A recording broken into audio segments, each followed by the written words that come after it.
Жаш муун коомдун келечеги болсо, ал эми мугалимдер мына ошол жаштардын келечегин төптөөчү адамдар. Бүгүн бизде конокто дал ушул жаш карыдөй баарына бирдей билим берип келе жаткан Кыргыз Республикасынын эмгек сиңирген мугалими жана ошондой эле Манас ордунун ээси, педагог илимдеринин кандидаты жана ошондой эле азыркы учурдун Дүйшөн агай деп койсок болот, Гапыр Мадаминов агайыбыз келип отурат. Арыбаңыз агай, кандайсыз, жакшы келип алдыңызбы?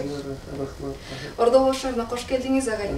Бул сапарыңызда дагы сөз түрдө ошол билим берүү жаатына салым кошуу аракетинде жүрөсүз. Деги эле бул жөнүндө өзүңүздөн кененирээк угалычы, бүгүн кандай иш аракеттер менен ош шаарына келдиңиз? Алгач ушу бизди чакырып, мына ушундай ош берим интервью алайык дегениңиздер үчүн, элге жеткизейик дегениңер үчүн рахмат силерге. Мен азырча мына ишиме байланыштуу Бишкек шаарында элем. Анан бул жактан мына бул жактагы мына Салиева лицей мектеби, Ошму, анан Кыргыз Өзбек университети дагы ушундай бир окуу жайлардын чакыруусу боюнча келип, азыр мына 3-4 күн болуп калды Ош шаарында мугалимдер менен, айныкса студенттер менен мындай жолугушуп, сабак лекция өтүп, ушул иш-чаралар менен жүрөбүз. Сонун агай, деги эле сизди Ош шаарында да күткөн негизи бардык студенттер, мугалимдер дагы көп болсо керек. Бизде бүгүнкү тема мына ушул талим берүүбүздө өзгөчө үй бүлөдөгү ата-эненин же болбосо баланын үй бүлөнүн билимге умтулуусу боюнча сизден кеңири маек алалы дегенбиз. Анан алгачкы суроо мына ошол жаш балдарды билимге болгон ынтызарлыгы негизи кантип жогорулатса? Жакшы сурооду бердиңер. Ушу балдардын билимге болгон ынтызарлыгы бир жагынан мындай жаман эмес, Кудайга шүгүр. Негизинен ушу билимдин баалуулугуну коомду уус түшүнүп, ата-эне түшүнүп, анан мамлекет башчыларыбыз да мына мектептерди куруп, жаңы технологиялар менен камсыз кылуу багытында иштер жүрүп атат. Анан билим берүү министрлигиде дагы ушу билим берүү боюнча бир топ идеялар бар. Жакшы иштердин башталышы бар. Ошол эле убакта окуучуларыбыздын, студенттерибиздин дагы арасында эң жакшы окугандары, аларга билим берген сонун окутуучу мугалимдерибиз бар. Алардын баардыгына рахмат айтабыз. Ошол убакта, ошол эле учурда сиздин сурооңуз өтө туура. Азыркы жаштардын, окуучу студенттердин билимге болгон мамилесинде, билим сапатында бир топ проблемалар бар. Бир топ проблемалар, алар мына билимге болгон кызыгуунун жалпы алганда бир аз төмөндөсү, жетишүүнүн төмөндөсү болуп эсептелет. Мына ошол үчүн бул биздин коомубузду ата-энелерибиз, жетекчилерибиз, мугалимдерибиз бүт коомду ойлонтура турган проблема. Анткени дүйнөлүк тажрыйбада кайсы мамлекет ар тараптуу өнүгүүгө жетет деп карасак эгер, мисалы үчүн Япониябы, Швейцариябы, Германиябы, Сингапурбу, Америкабы жана башка кайсы мамлекетти албайлы, кайсыл жерде билимге болгон мамиле, окууга болгон шарт жана мына окуучу студенттердин, үй бүлөлөрдүн көңүл бөлүүсү мыкты болгон жерде ошол мамлекетте өнүгүү жакшы болуп атат да. Ошол үчүн сиз туура суроо бердиңиз, ошол проблема бар. Эми азыркы жаштардын билимге болгон мамилесидеги проблемалар, жакшы жагын айттым. Проблемалар кайсы? Билимге кызыгуунун төмөндөшү, телефон менен обара болуп калуу, анан жеңил желпи көңүл ачуу, оюн зоок менен, кийим мода менен, бул күнгө чейин TikTok менен, Instagram жана башка. Албетте, кээ бирөөлөр мына телефон, интернетти күнөөлүү дегенде сөз да айтылат. Бирок чындыгында бул телефон, интернеттин ичинде эң сонун приложениялар бар. Билим берүүчү, тарбиялоочу. Бирок азыр ошо дагы бир зарыл сапаттын бири медиа сабаттуулук болуп, биздин жаштарыбыз тандай билиш керек да. Бул мына ушу алагды кылып коюп атат. Анан эң өкүнүчтүүсү ошо билимге болгон кызыгуунун бир аз төмөндөгөндүгү жана жанагы китеп окуунун төмөндөп кеткени. Азыр мына интернетте бардыгы бар, китеп окубаса да боло берет дегендей да. Мына ушул чоң проблема. Бул боюнча биз да өзүбүзчө колубуздан келишинче аракет кылып келатабыз. Эми мисалы мына силер суроо бергендей эң биринчи ошо жаштардын билимге болгон мамилесини түзөтүүнүн эң биринчи каражаты бул үй бүлөдө ата эненин ошо билимге болгон мамилесини өзгөртүп, балдарынын билимиге, тарбиясыга кызыгып, мектеп менен байланышып, өздөрүнүн педагогикалык маданиятын жогорулатыш керек. Ошол үчүн мына 25 жыл илгери энелер мектебин ачканбыз. Ошол багытта азыр бизде алгач өзүбүздүн мектепте болсо, кийин район, область, бүгүнкү күндө 7 областта энелер мектеби кулач жайып, Кудайга шүгүр жайылып келатат. Сонун агай, өзүңүз айтып көрдүңүз, ошо энелер мектебин түзгөнбүз деп. Азыркы учурда ошол энелер мектеби өзүңүздүн сиздин койгон максатыңызга негизделген энелер мектеби өзүнүн максатына жетти. Рахмат. Энелер мектебинин максаты, анын программасы алгач мынау китептин ичинде берилген. Ата энелер сиздер үчүн деген китебини жаздым. Анан калганыга мынау программа, мына ушул китеп өзү дагы ошол ата энелер үчүн жазылган китеп да. Мына ата энелер сиздер үчүн деп турат. Алгач окуттук, ошо агай фильмиде энелерди окуткан бир эпизоддор бар да, баштаган. Алгач келбей, эч ким көнбөй, таң калып, азыркы күндө максатына жетти деп айтсам өтө эле толук болуп кетет, бирок ошол жакшы эле тенденция пайда болду. Энелер биздин мектепте 90% энелер, аталар келип окуй баштады.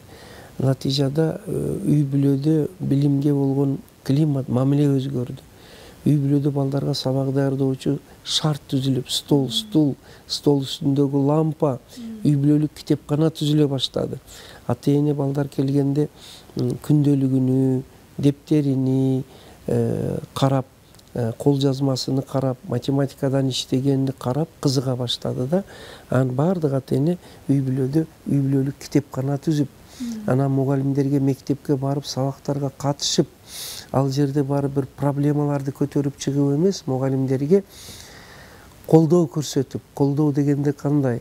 Рахмат сиздерге, азаматсыздар, элдин баласын окутуп келатасыңар.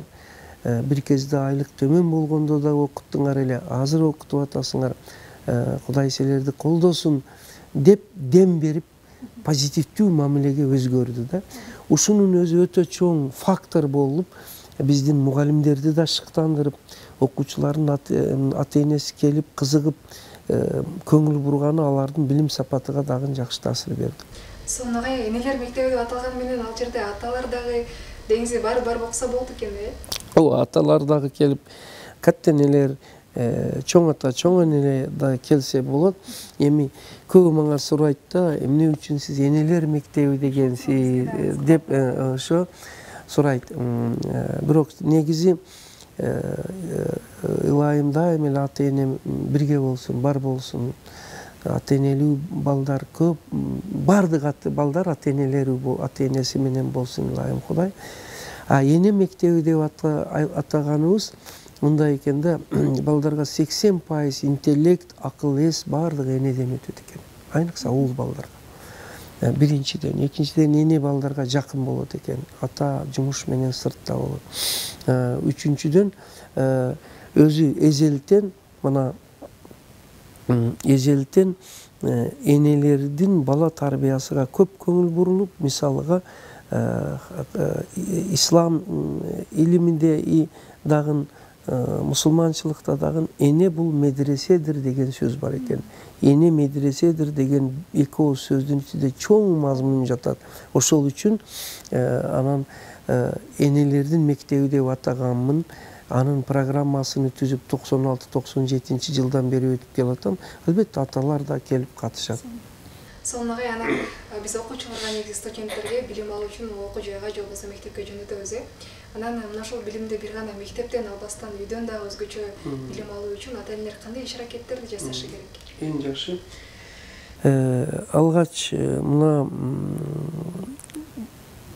балдар жакшы билим алыш үчүн мына окуучуларыбызды балдарды биз бүркүт шумкар деп элестетсек, мен көбүнчө сабак өткөндө көрсөтөм энелерге, шумкардын бир канаты ата эне болсо, экинчи канаты мектеп мугалим. Эки канат тең иштегенде бүркүт шумкар бийик учат. А бир канат иштесе ал алыска бара албайт да.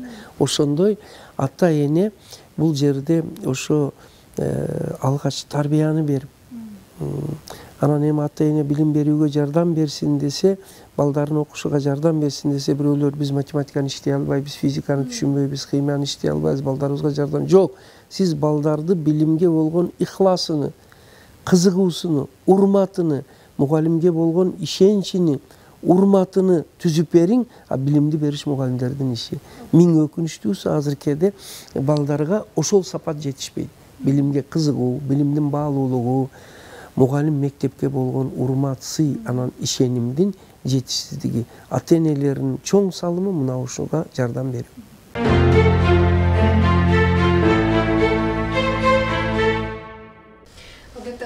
Биз баарыбыз билгендей, сиз ушул Агай сериалынын башкы прототиби болуп эсептелинесиз. Анан негизи бул сериал сиз ойлогондой ачылдыбы, сизге кандай таасир берди жана ошондой эле бул сериалдан кийин жашооңузда кандай өзгөрүүлөр болду? Рахмат. Эми бул сериалды тартыш мына белгилүү режиссер азыр белгилүү болуп калды. Эл аралык масштабка чыгып атат эмгеги. Баягы Салам Нью-Йорк, Акыркы сабак, Көк бөрү жана башка кинолору, элдин арасында кеңири, мына азыр Бейшенен таманы деген. Ошо Руслан Акун Агай фильмини тартуунун демилгечиси, ошонун режиссеру, жетекчиси ошол Руслан Акун. Ошол үчүн учурдан пайдаланып, мен ошого, анын бүт жамаатыга рахмат айтмакчымын. Берки актерлор айтып атат, 30 адам 60 күн тартылдык дейт да. Ошо 10 сериясы алыста тартылып, ал эми 11-чи серия айылыбызга барып тартылды да. Ошо Агай фильми мен мындай айтам, эми ал албетте Гапар агай ал жерде 3-чү биздин мектеп жөнүндө айтылып атат, бирок бул бир мугалим, бир агай жөнүндө эмес да. Бул эгемендүүлүк алгандан берки кыргыз коомунун социалдык турмушу, билим берүүсү, 30 жылда иштеген мугалимдердин турмушуну, жашоосуну, кыйынчылыгын көрсөткөн фильм. Ошол үчүн муну мүмкүн болсо ар бир мектеп, ар бир бакча, ар бир окуу жай педагогикалык, ар бир үй бүлө көрүп чыкса жакшы болот. Мындай бир талдап келгенде билим берүү, тарбиядагы 39 проблема, маселе ал фильмдин ичинде чагылыптыр да. Бар болгону аны мындай мазмунуну чечмелеп, көңүл бөлүп көрүп чыгыш керек. Ал көркөм фильм болгону менен ал мындай проблемалык, педагогикалык, социалдык фильм болуп эсептелет да. Ал жакшы эле таасир бере баштады да. Эми алгач эле чыкканда бир эле сериясыны 1.200.000 адам көрүптүр. Ол 10 серия. Азыркы күндөргөчө мына КТР, ОТРК, анан кийин мына сиздер Ош Бирим рахмат айтам. Ошол эле убакта мына мен жакында чакыруу боюнча конференцияга катышып Германияга, ошол жакта айзадаларга рахмат айтам. Анан Францияда болуп, ошол жакта дагы мекендештерибиз ошол фильмди көрүп, толкундап олтурушат. И ошол иш-чараларда чоң жардам берген Германиядагы биздин элчибиз Өмүрбек Тикебаевка, Францияда Садык Шерниязга мен терең ыраазычылыгымды билдирип кетем.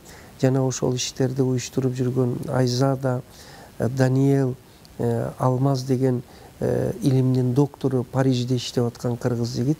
Ошолордун баарыга рахмат айтам. Демек, мына ушул Агай сериалы бир гана Кыргызстанда эмес, бүткүл дүйнө жүзүндө өзүнүн көрөрмандарына таасир болот. агай бизге өзүңүздүн ушундай болгон сонун китептериңизди алып келиптирсиз, анан жетекчиге жеке таалап ушундай эле дасторкон четиндеги университет деген китептериңиздин ичинде кандай сонун кереметтер камтылганын айтып бериңизчи. Жакшы.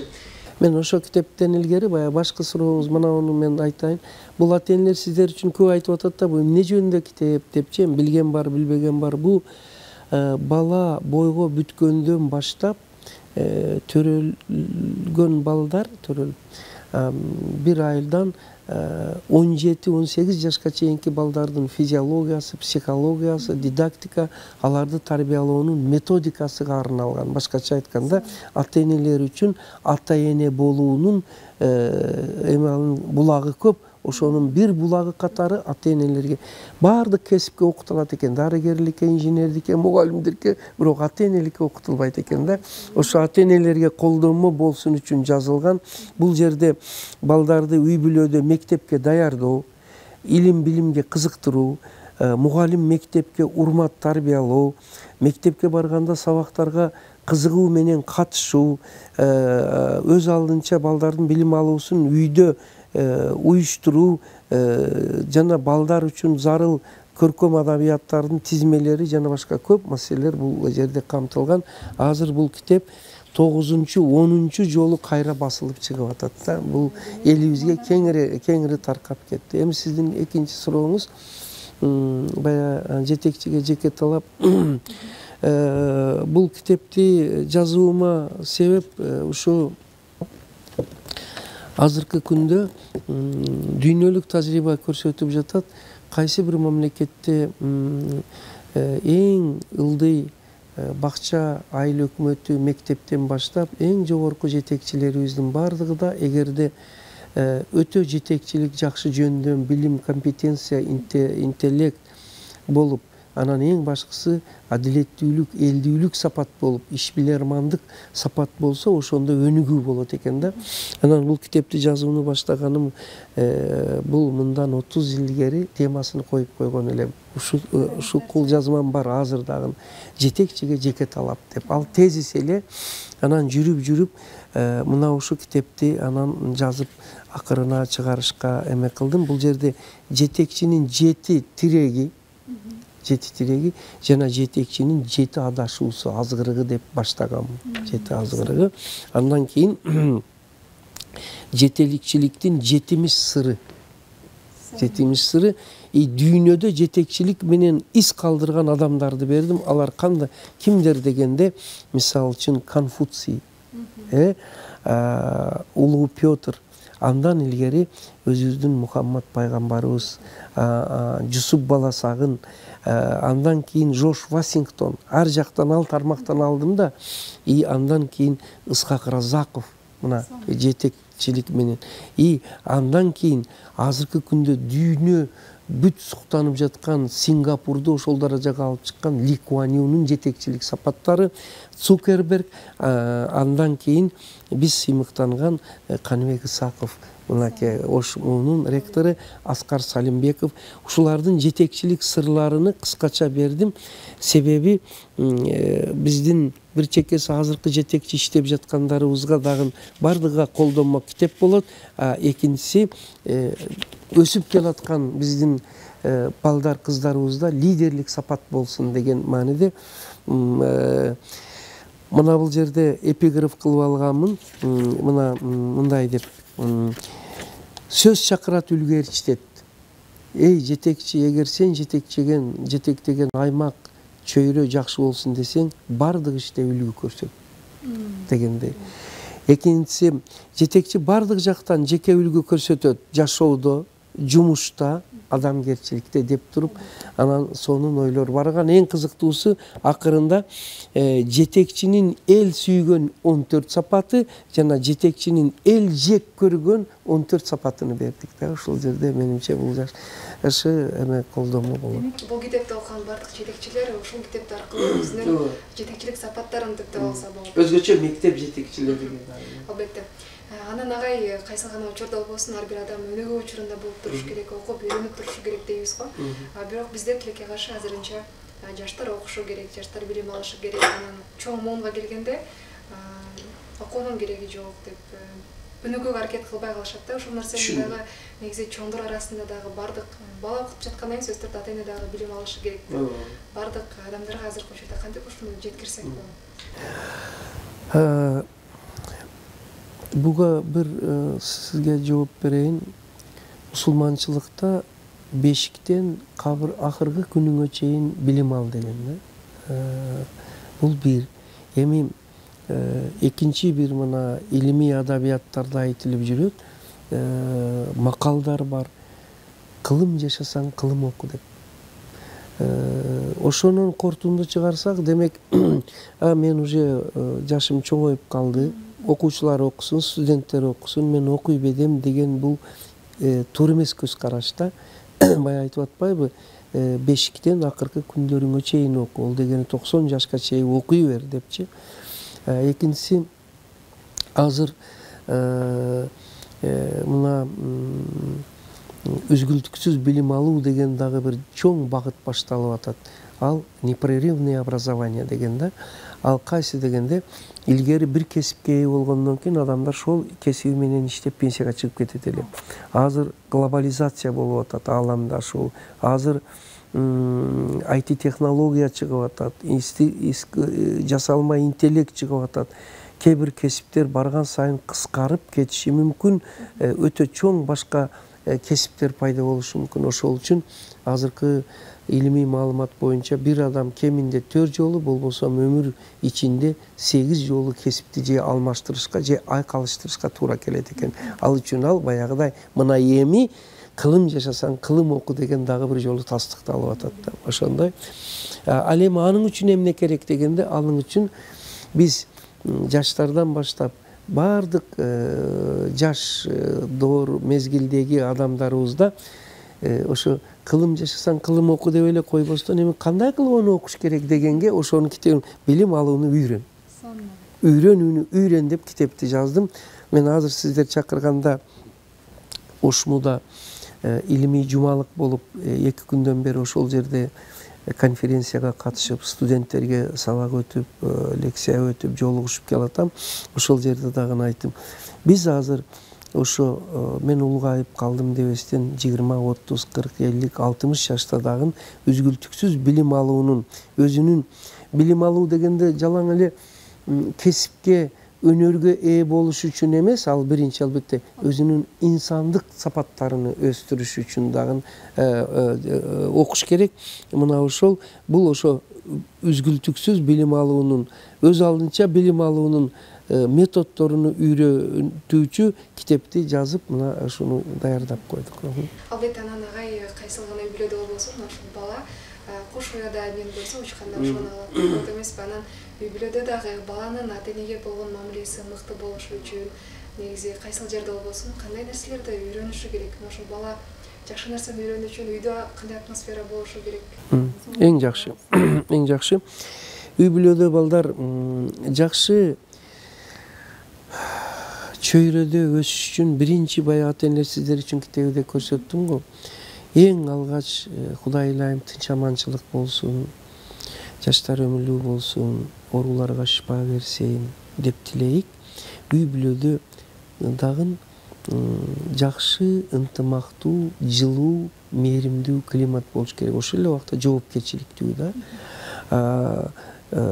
Ата эненин өз ара мамилеси, чоң ата чоң эненин, ага ини бир туугандардын бул жөн эле айтып койгон менен болбойт. Бул системдүү түрдө ошол амал кылып, ошол көз караш менен, ошол мамиле менен жашаса, ошондо гана балдар анан үй бүлөдө мээримди, сүйүүдү, ишенимди көрүп туруп, анан балдар кеңири өзүнүн потенциалдык жөндөмдөрүн ачат экен да. Ошого арнап Дасторкон четиндеги университет деген китепти жаздым. Бул китептин максаты үй бүлөдө ата энелер балдар менен дасторкон четинде өтүүчү тарбиялык сухбаттар. Бир жумада жок дегенде 1-2 жолу балдар менен өтүп. Бул жерде кандай? Мисалы үчүн өзүнө өзү тейлөө, ата эненин үй жумуштарына кол кабыш кылыш, конокко баруу адеби, конок күтүү адеби, ата бабалар баяны, илим билимдин баалуулугу, устасынын улуулугу. Муну караңыз, сиңдирет да, устаттын улуулугу, адамдар менен туура мамиле кылуу, анан пешенетер ак эмгек менен байлык табууга жетишүү, тапкан байлыгыны марттык менен муктаждарга, беба бечара айлана чөйрө коңшуларга бөлүшө билүү дегендей. Анан дагы бир өтө актуалдуу тема, атак даңкты, байлыкты, күчтү, сулуулукту, ийгиликти, урмат-сыйды көтөрө билүү. Көбүнчө ушу жетишпей калат экен. Ошо байлыкка жеттүү, мен азыр студенттерге айттым, 5 учурда адам өзүн бир аз жоготуп, адашып калат экен. Башкача айтканда, кыргыздар айтып коет, өзүдөн кетип калат экен деп. Муну превентивный дейт, алдын ала эскертип, мына тарбиялык саатта биз айтып койсок, тарбиялык сухбаттарда мүмкүн балдар, ал кайсы адам биринчи байлыкка жеткенде өзүн жоготуп коет экен, өзүдөн кетип калат. Экинчиси алар bir kızmat amalga kelgen adam özgörüp kalat eken. Aytат ғой, кече жөн эле жүрчү эле, бүгүн башкача болуп калыптыр деп. Үчүнчүсү атак даңкка жеткенде. Атак даңкты көтөрүү өтө кыйын. Ана белгилүү актерлор бар, ырчылар бар, бийчилер бар. Анан бардыгы эле Элмирбек Иманалиевдей жүрө алабы, Чубак ажыдай жүрө алабы дегендей да. Нуржигит Кадырбековдай жүрө алабы дегендей. Мына үчөөүнү айттым, төртүнчүсү уул балдар күчкө толгон убакта бир аз мындай өзүдөн кетип калышы мүмкүн экен. Зордукка, күчүнү көрсөтүүгө, күчкө кыз балдар сулуулугуну сезип, сулуулукка жеткен убакта алар да бир аз адашып калышы мүмкүн экен, жумша. Мынау бешөөүнү айтып туруп, ушул учурда этият болгула деп мен китебимде жазгам. Бул өтө жакшы, көбү деп туруп өзүнө этият кыла турган. Эгер ошол учурда өзүнү кармап калса, туура жолдон, адамдыктан, адамгерчиликтен, имандан адашпаса, Кудай калса, анан ол чоң сыноодон өткөн болот дагы, анан калганы жолу ачылып кете берет. Ошондо өзүнү жоготуп койсо, эгер адашып калат. Мына өтө көп, өтө успешный, ийгиликтүү деген адамдарды көрөбүз, ичип кетиптир. Көп кетиптир. Коррупцияга барыптыр, жана башка терс жолго жүрүп кетиптир деген ал ошол адашуу, 5 учурда адашуу, ушунан этет. Ушул жөнүндө жазылган болжот. Демек, азыркы учурдагы бир аз биздин жаштарды мына ушул китепке же болбосо биздин кыргыз улуттук балыктарга оюн, мындай өзүнүн аң сезимин бурдуруу бир аз кыйын болуп турган учурлар. Мисалы, TikTok көргөндөн кийин, Instagramдан башка улуттун мисалы көп жаштар дарама көрүп, Корея элине барсам, анан ушул жактын элдери менен ушинтип жашасам деген сыяктуу башкача кыргыз улуттук балыктарына көп маани бере беришпейт да. Анан ушул кыргыздын негизги өзүнүн канына сиңген тарбиясын биз дагы да азыркы учурда кантип өркүндөтө алсак? Кыргыздын өтө жакшы суроо бердиңиз. Албетте, бая айттык, ааламдашуу кетип атат, дүйнөлүк цивилизацияга аралаша билүүгө балдар тарбиялашыбыз керек. Санарипти өздөштүрсүн, IT технологияны өздөштүрсүн, мыкты өздөштүрсүн. Азыр мен студенттерге айтып келдим, мен сиздерге бир жаңы моданы айтайын, ал мода 3 чет тилди билиш. Бир батыштын тилини, бир чыгыштын, дагы бир өзүң кызыккан. Кыргыз тилден башка, орус тилден башка 3 чет тилди. Мен бирөөлөр ошондой мүмкүнбү деп мен ошону кече Турцияда жүрүп, Германияда жүрүп, Францияда жүрүп көрүп келдим. Кыргыздын балдар кыздары 3 эмес 4-5 тилде эркин сүйлөп, ошо европалыктар менен тең ата иштеп жаткан, жана айткан Айзада, Нурзада, Даниэл алмаздарды көрүп келдим. Ошол үчүн мен айтам, болот экен деп турупчу. Бар болгону пешенеттер менен эмгектенип, күн түн окуш керек. Убакытты TikTokко кетирбеш керек дегендей да. Анан эми ошондой багытта азыр жаштарыбыздын арасында ошол багытта окуп иштеп жаткандар дагы бар. Бар болгону аларга жардам бериш керек. Жанагы акыл эмгегин маданияты деген сабагыбыз бар. Ана билим, ошондо чет тилдерди ыкчам бат тез өздөштүрүүнүн сырры деген бар. бардык жаңылыкты бат үйрөнүп алуунун жолу деген бир бар да. Бул менимче сиз айткан суроолорго жооп берет да. Албетте агай, сонун анан биз негизи мына ушул маекте үй бүлөдөгү же болбосо ушул балдардын билимге болгон кызыгуусу деп айтпадыкпы? Анан балдардын мектепке сабакка болгон кызыгуусу жок болгон учурда биз мугалимдерге көбүнчө талап коебуз да. Сенин сабагың демек кызыксыз болуп жатыптыр. Анан сенин сабакта кызыктуу өтпөйт окшойсуң, балам кызыкпай атат деп. Анан бул маселеде ата-эне кандай иш-аракеттер жасап, ата-эненин кандай орду бар? Өтө туура айттыңыз. Эми балдардын билим сапатынын жакшы болуусу бул коомдон дагы көп нерсе көз каранды болот. Экинчиси биринчи кезекте үй бүлөдө, бая мен айтып кеттим, үй бүлөдө билимге ыхлас, кызыгуу, мектепке, мугалимге, китепке урмат. Ал эмес биз мектебибизде өзүбүздүн мектепте ушинтип айттык, сиз китеп окуш боюнча суроо берип калдыңыз да. Үйдө, үй бүлөсүдө 300дөн аз китеби бар үй бүлө рухий жакыр үй бүлө деп эреже киргиздик. Азыр биздин мектеп окуучуларынын ар биринин үй бүлөсүдө кеминде 150, 200, 300. Анан аны окуган болсо анан эсепке кирет дегендей да. Китеп кайсы китептер? Энциклопедиялар, сөздүктөр, сурама адабияттар, классика, ушундай китептер. Ошону дагы мындан да жайылтыш үчүн үй бүлөлүк китепкана түзүү, эң көп билген окурман конкурсу, китепти көп окуган окуучуларга приз бериш. Үй бүлөсүдө 300дөн көп китеби бар үй бүлөлөргө сыйлыктарды берип, ушундай жолдор менен элибизди окурман болууга тартып атабыз. Кудай кааласа бул багытта мына ошо Нуржигит Кадырбековдун «Бир адамдан бир китеп», Бакай табылдылардын ушул дагы жакшы өзүнүн таасирин берет деп ойлойм. Эми мугалимдер албетте балдардын билим сапаты да үй бүлөнү айттык. Мектеп мугалимдин дагы өтө чоң жоопкерчилиги, чоң маселе бар. Негизинен аз айлыкка шунча жыл иштеп келген мугалимдерибизге рахмат, мектеп жетекчилерибизге дагы рахмат айтып, разы болушубуз керек.